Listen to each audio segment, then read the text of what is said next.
खटला बीडच्या बाहेर चालायला पाहिजे. सुरेश धस यांनी गौप्यस्फोट केलाय. सांगितलं वाल्मिक कराड याला पंकजा मुंडे आणि धनंजय मुंडे यांच्यापेक्षा मोठं व्हायचं होतं. धनंजय मुंडे हे आवडतेपणेचं राजकारण करतायत. त्यांनी वाळूतून पैसे, राखेतून पैसे वगैरे कमवलं आहे. बघ आता ह्या गोष्टी वारंवार बाहेर आलेल्या आहेत. बीडमध्ये बीड पॅटर्न जो आहे तो कशा प्रकारे या महाराष्ट्रात सुरू होता आणि अजूनही चाललेला आहे. ही धुळफेक सुरू आहे. तपास हा धुळफेक आहे. अजूनही तेच चालू आहे. वाचवण्याचेच प्रकार चालू आहेत आणि हे वाचवले जातील. खरे आरोपी आजही बाहेर आहेत.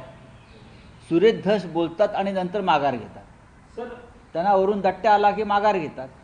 सुरेश धस जर हिमतीने उभे राहिले असतील तर त्यांनी महाराष्ट्राच्या अस्मितेसाठी आणि महाराष्ट्राला जो बीड पॅटर्नचा कलंक लागतो तो धुवून काढण्यासाठी एक आमदार म्हणून नव्हे तर या महाराष्ट्राचा मराठी नागरिक म्हणून त्यांनी आपली लढाई चालू ठेवली पाहिजे. बेडरपणे आणि निर्भयपणे आम्ही सगळे त्यांच्याबरोबर उभे राहू.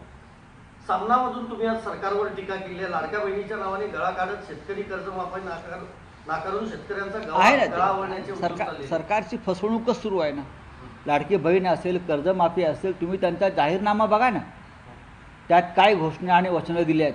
त्यात कर्जमाफीची वचन आहे ना. आणि कृषी मंत्री म्हणतात कर्जमाफी शक्य नाही.